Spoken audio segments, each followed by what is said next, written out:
Hello everyone, welcome to my new blog channel. সকাল সকাল উঠে পড়েছি, 6:45 বাজে। দেন আমি একটা রাইটিং লিখলাম, প্র্যাকটিস করলাম, নিজেই লিখলাম।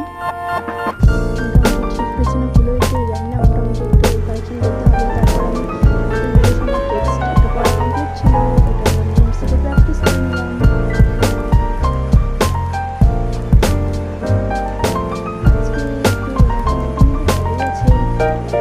তাই একটু অতটা ফ্যান চালাতে হচ্ছে না। তারপর আমি দুধ বিস্কুট খেয়ে নিলাম। তারপর আমি নোটস কমপ্লিট করে নিলাম হিস্ট্রির। তারপর আমি স্নান করে নিলাম। স্নান করে দেখো ওয়েদারটা কত ভালো হয়েছে। সকালে একটু ঠান্ডা ঠান্ডা ছিল, খুবই বৃষ্টি বৃষ্টি ভাব, এখন রোদ উঠেছে।